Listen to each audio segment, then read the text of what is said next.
Salut la classe! Comment ça va? Ça fait un bail, ça fait un peu, j'ai pris un petit break parce que j'avais d'autres choses à faire. Puis j'étais pas mal fatigué avec le travail puis les choses qu'on train de faire à la maison. Puis peut-être je vais te le montrer qu'est-ce que j'ai fait une année. Mais c'était bon que j'ai pu prendre un break parce que j'ai pu écouter des prédications puis lire des choses pour me donner un peu plus, une idée où est-ce que je voulais aller dans la Bible. Puis, en lisant, je me suis rappelé, pas rappelé, mais j'ai lu, le bon samaritain. Est-ce que vous savez c'est quoi l'histoire du bon samaritain?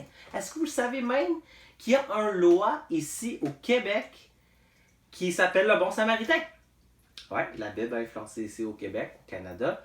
Puis la loi c'est, que vous ne le savez pas, c'est que si tu vois quelqu'un en danger, si tu vois quelqu'un qui se fait attaquer ou voler les choses, puis tu vois, puis là tu fais juste, ben moi je m'en mêle pas, puis tu fais juste continuer à marcher, ben cette personne-là, mettons qu'il t'a vu, puis t'a dit, cette personne-là m'a vu, puis il n'a rien fait, il peut comme, tu peux être puni par la loi pour ça. Parce que tu n'as pas été un bon samaritain. Tu as laissé la personne en danger, puis tu n'as rien fait. Puis, on va voir. Peut-être que je vais même poster le loi pour que vous le voyez, parce que c'est vraiment vrai. Puis, on va regarder d'où ça vient, ce loi, le bon samaritain. Ça vient du parabole du bon samaritain. Donc, on va regarder ça aujourd'hui. Puis, tu vas remarquer, j'ai une belle petite aquarium maintenant. Hein? C'est nice, hein? Puis, ma femme m'a acheté ça. Parce qu'avant, j'avais un gros aquarium, mais c'était mal placé. Mais j'aime beaucoup les poissons, si vous ne savez pas. Puis là, j'ai des petits poissons. Ils ont un peu de la misère aujourd'hui. Ils se cachent, mais c'est très beau. Puis j'aime beaucoup ça. C'est le fun. Est-ce que vous avez des animaux chez vous? Vous avez peut-être des chats, un chien. Nous aussi, on a un chat. Puis des poissons, peut-être? Oiseaux? Ou non? Fait qu'aujourd'hui, on va regarder Luc 10. On va lire 25 à 29. Puis là, après ça, on va aller dans le parabole. Fait que tournez avec moi, Luc 10, 25 à 37.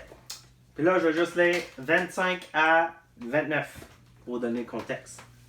OK. Un docteur de la loi se leva et dit à Jésus pour l'éprouver, « Maître, que dois-je faire pour hériter la vie éternelle? » Fait que je vais faire ça un peu différent aujourd'hui. Je vais expliquer une partie de l'affaire, puis là, je vais tout lire, OK? Parce que ça va faire plus de sens, vous allez voir, OK? Fait qu'un docteur de la loi, tu sais, Jésus est là en train d'enseigner, puis là, un gars qui se lève, puis il dit, en plus, ça dit dans le verset 25 qu'il veut éprouver Jésus. Ça veut dire qu'il veut causer des problèmes, il veut piéger Jésus, comme un pharisien, right? Puis, ça dit, il se leva pour éprouver, il cherche le trouble, et il dit, fait que dans sa tête, là, c'est pas comme quelqu'un qui veut vraiment savoir qu'est-ce qui se passe, mais il veut comme mettons, troubler ou trébucher Jésus. Fait qu'il dit, « Maître, que dois-je faire pour hériter la vie éternelle? » Puis là, Jésus lui dit, « Qu'est-il écrit dans la loi qui lis-tu? » Fait que là, il est en train de dire, tu sais, comme, c'est quelqu'un de la loi, ok? Ça dit un docteur de la loi, fait que c'est comme un avocat. Il connaît très bien les lois. OK?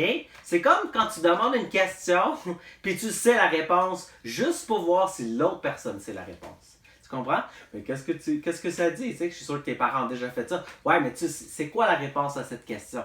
Tu le sais, right? Fait que lui, il le sait, il fait exprès pour faire ça à Jésus. Mais Jésus, étant Dieu incarné, fils de Dieu, lui, il catch ça pas mal vite, puis il le sait. Puis il dit, ben toi, qu'est-ce qui est écrit dans la loi? Qu'est-ce que tu as lu, toi, dans la loi?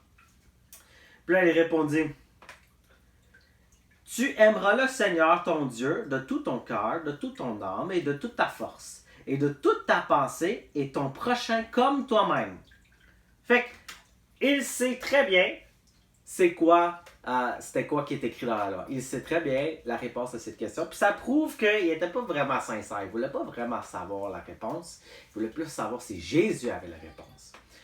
Puis là, qu'est-ce que Jésus dit tout de suite après? Jésus dit, « Tu as bien répondu, lui dit Jésus. Fais cela et tu vivras. » Je vais revenir là-dessus plus tard. Mais il dit, « Mais lui voulant se justifier. » Qu'est-ce qu'on fait quand on est mal à l'aise et on ne veut pas faire quelque chose? Ouais, mais lui! Ouais, mais cette personne! Ouais, mais toi! Ouais, mais... C'est ça qu'il a fait. Puis ça commence même avec le mot « mais ». Mais lui, voulant se justifier, dit à Jésus, « Et qui est mon prochain? » Qui est mon prochain? Parce que, tu sais, si peut-être j'ai jamais rencontré le prochain que je devrais aider, peut-être, c'est pas un problème, right? Puis là, Jésus embarque tout de suite dans cette parabole. Il embarque tout de suite dans cette parabole. Fait que là, je vais lire toute la parabole. Fait que là, tu sais, c'est un gars de la loi, un avocat, qui est pas sincère, qui veut pas vraiment savoir, puis il demande des questions là-dessus. Puis, Jésus embarque dans ce parabole. Puis, lisons. C'est très bon, c'est fun. Alright. Verset 30. En passant. Les pharisiens disaient, juste pour dire, quand il dit, il justifiait, il voyait pas son péché, ok? Pour se justifier, il voyait pas qu'est-ce qu'il a fait de mal, ok? Il a juste dit, c'est qui mon prochain? Comme dans le sens que, sûrement je l'ai déjà fait, tu sais, parce que, tu sais, j'aide les autres personnes autour de moi, right? Les pharisiens disaient, les personnes religieuses dans le temps, les pharisiens qui obéissaient la loi, ou ils essayaient surface, disaient, c'était sûrement les justes, que leur prochain, c'est juste ceux qu'ils aiment, tu sais, comme d'autres personnes comme eux, right? Un exemple, ça serait comme si tu aides juste d'autres chrétiens. Tu vois, ça c'est comme un pharisien. Ah non, moi j'aime juste les chrétiens. Je veux juste aider les chrétiens. Oh, je veux juste aider ma famille, right? Ou juste aider les membres de mon église. Ben ça c'est comme un pharisien. Tu vois, t'as pas l'amour de Dieu en toi, t'as l'amour pour les choses comme faire approuver pour les autres. Puis c'est normal que le monde aime leur prochain proche de eux qui est comme eux. Right? C'est difficile d'aimer quelqu'un puis de servir quelqu'un qui n'est pas comme toi. Puis là, eux, dans le temps, les pharisiens, ils haïssaient les collecteurs d'impôts, les voleurs et les païens. Et surtout, les samaritains. Ils n'aimaient pas les samaritains. Okay? Parce qu'eux, ils étaient un mix de juifs puis de païens. Fait qu'ils étaient rejetés. C'était comme s'ils étaient impurs. Puis ils détestaient les samaritains, les pharisiens. Okay? Ils les aimaient pas du tout. Fait que c'est quelqu'un que tu aimerais pas. Puis là, on va voir ce qui arrive. Fait que là, je vais te lire toute la parabole, verset 30 à 37. Jésus reprit la parole et dit, « Un homme descendait de Jérusalem à Jéricho. Il tomba au milieu des brigands qui lui dépouillèrent, le changèrent de cou et s'en allèrent le laisser à demi-mort. Un sacrificateur qui, par hasard, descendait par le même chemin, ayant vu cet homme, passa outre. Un Lévite qui arriva aussi dans ce lieu, l'ayant vu, passa outre. Mais un Samaritain qui voyageait étant venu là, fut ému de compassion lorsqu'il le vit. Il approcha et banda ses plaies, et y versa de l'huile et du vin. Puis il le mit sur sa propre monture, le conduisit à une hôtellerie et prit soin de lui. Le lendemain, il tira 2 deniers, lui donna à l'autre et dit, « Aie soin de lui et ce que tu dépenseras de plus, je te le rendrai à mon retour. » Lequel de ces 3 te semble avoir été le prochain de celui qui a été tombé au milieu des brigands? C'est celui qui a exercé la miséricorde envers lui, répondit le docteur de la loi. Et Jésus lui dit, va et toi, fais de même. Bon, ok, qu'est-ce que s'est passé? Là, il dit, ok, c'est qui mon prochain? Puis là, Jésus va donner un exemple avec ce parabole. N'oublie pas qu'il est comme un pharisien, ce docteur de la loi. Il n'aime pas les voleurs, il n'aime pas les païens, il n'aime n'importe quoi. Il n'aime pas n'importe quoi qui n'est pas comme lui, et surtout les Samaritains. Right? Puis là, il dit... Fait que là, en verset 30, il se fait battre. Il y a quelqu'un qui vient, puis là, il se fait sauter dessus. Puis là, il vole toutes ces choses, il se fait battre, puis là, il est laissé là à demi-mort. Fait que je pense qu'il est tellement magané, cet homme-là, il peut même pas demander de l'aide. OK? Fait que c'est pas comme si... Tu sais, t'aurais pu passer puis il m'a jamais vu. Fait que tu vois, cette loi de bon samaritain, lui, il l'aurait pas vu. Fait qu'il a pas vu qu'il l'a pas aidé. Tu sais, il était juste comme assommé à terre, genre. Right? Fait qu'il a même pas demandé de l'aide. Puis eux, ils ont pas décidé. Fait que là, on voit un sacrificateur l'a vu. Eux sont supposés être ceux, tu sais, qui sont super proches de Dieu. right? Les sacrificateurs, ils doivent faire plein de rituels, tout ça, puis ils sacrifient des animaux pour leur propre péché. Puis tu vois, quand personne l'a vu, il voyait que personne l'a vu, ben lui, il recula. Il fait rien. Puis un exemple d'un sacrificateur, pour le mettre dans un peu plus dans notre terme, fait que mettons si on le mettrait dans notre contexte à nous, ça serait comme si un pasteur passe, ok, ou un ancien de l'église, voit quelqu'un qui, tu sais, on n'aime pas, là, puis là, il fait juste continuer à marcher. Ça se crée comme un peu le même équivalent. Quelqu'un qui est supposé être comme proche de Dieu, avoir l'amour de Dieu, être spirituel dans un sens, right?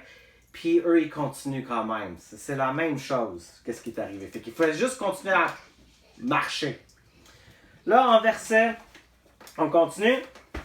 En verset 32, ça dit, un Lévite qui arriva aussi dans ce lieu, l'ayant vu, il passa outre. Fait que là, il y a un autre qui vient, un Lévite, ok, qui est supposé, eux, c'est les personnes qui aidaient le sacrificateur à faire toutes ses tâches pour, tu sais, comme les rituels, tout ça. Fait que c'était le deuxième après le pasteur. Fait que ça serait comme des diacres ou quelque chose dans notre église. Des diacres sont en dessous pour aider l'église, tu sais, aider les choses pour que tout se passe bien. Puis c'est comme si ça serait un diacre qui est venu, puis il continue à marcher. Il n'a rien fait.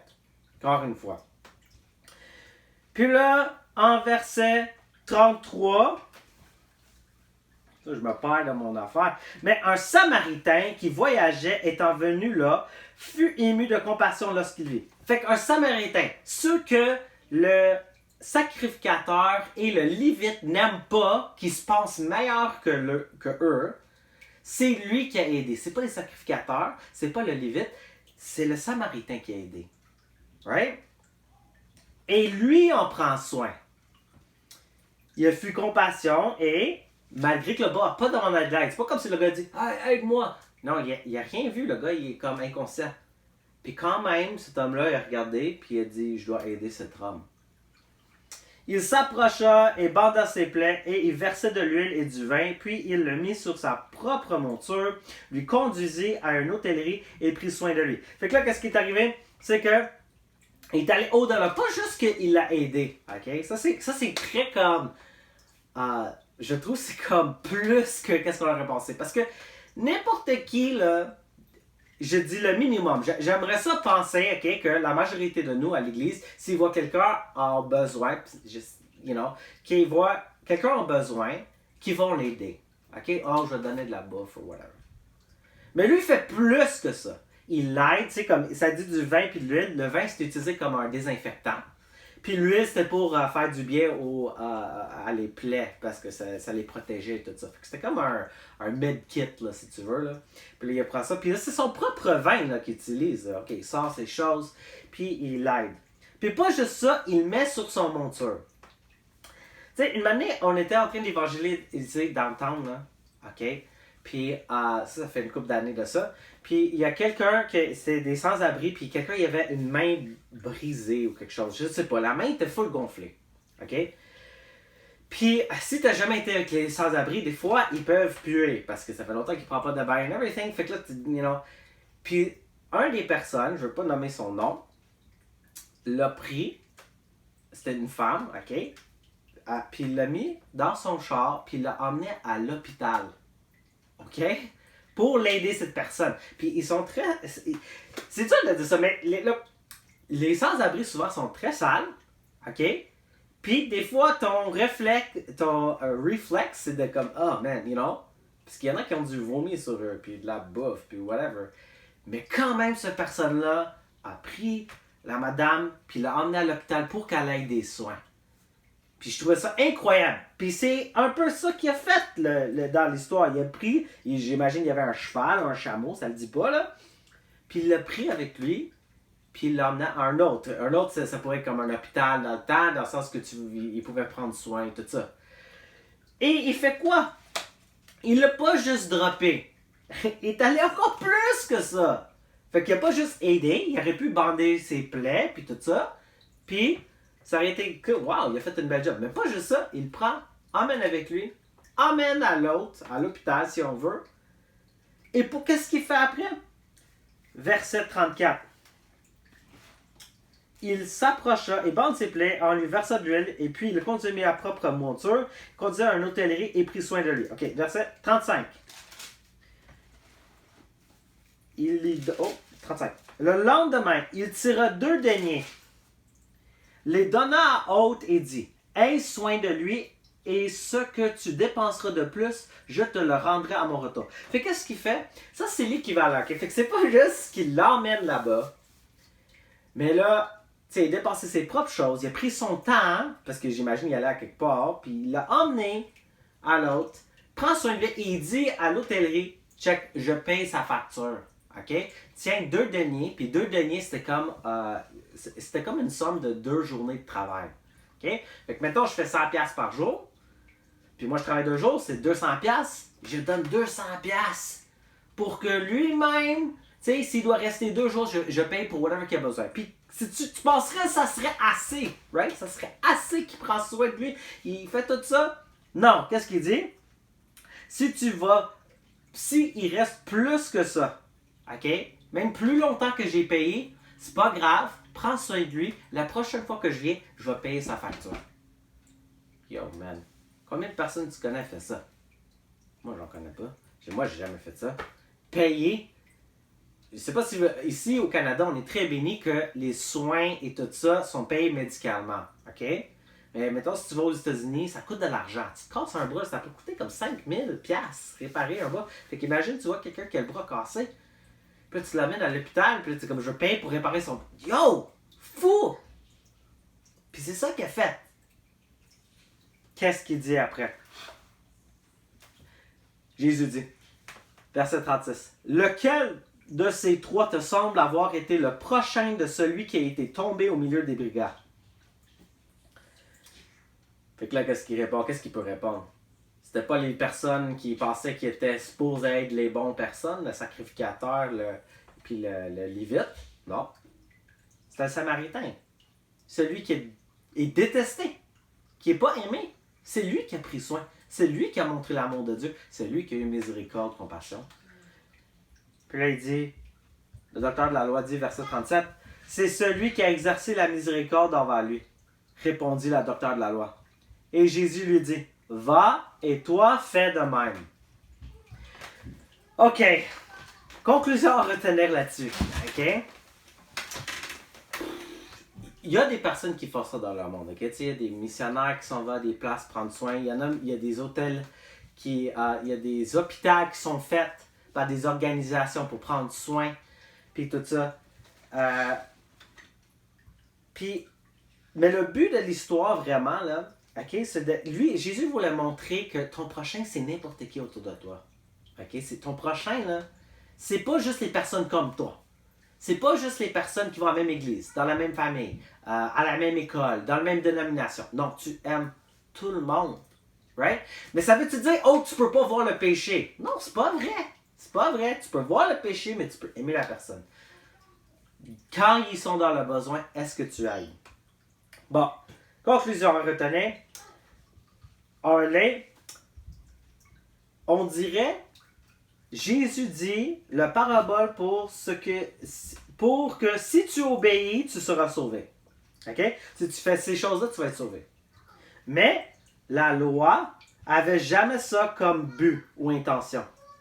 Oublie pas que les lois sont données aux pécheurs après tout. Le but de la loi, les 10 commandements, c'est de donner connaissance du péché. C'est pour montrer que tu es pécheur et tu ne l'as pas fait. Le docteur de la loi aurait dû répondre, je n'ai pas fait ça. J'ai pas fait ça, j'ai jamais fait ça. Et probablement, il sait qu'il veut même pas le faire. Il veut pas se faire ça. T'sais, les humains, on a tendance de pas vouloir faire ces choses-là. Mais quand Dieu transforme ta vie et ton cœur, tu vas faire des choses que avant tu ne ferais jamais. Comme aider à tout prix quelqu'un. Même quelqu'un que tu n'aimes pas. Au point même de payer pour lui de tes propres poches. Alors, qui est votre prochain? Est-ce que c'est ta famille? C'est ton église? C'est tes amis? Ben, si c'est le cas, tu es comme le pharisien, tu es comme le lévite puis le sacrificateur, qui est hypocrite. Tu es comme eux. Mais si c'est n'importe qui, même vos ennemis, vous êtes comme le Samaritain. Et pour être comme le Samaritain, tu dois aller à Jésus pour ça. Puis lui, il transforme ton cœur, puis tu vas faire des choses comme ça. Alors, merci beaucoup. On va conclure en prière. Seigneur, je te remercie pour cette histoire de bon Samaritain. Je te remercie que tu peux travailler dans nos cœurs pour devenir quelqu'un comme ça. Incroyable. Que Jésus, toi, tu étais quelqu'un comme ça. Tu as aimé les personnes tout autour de toi, sans oublier leurs péchés, mais en même temps les diriger vers toi, vers le Père.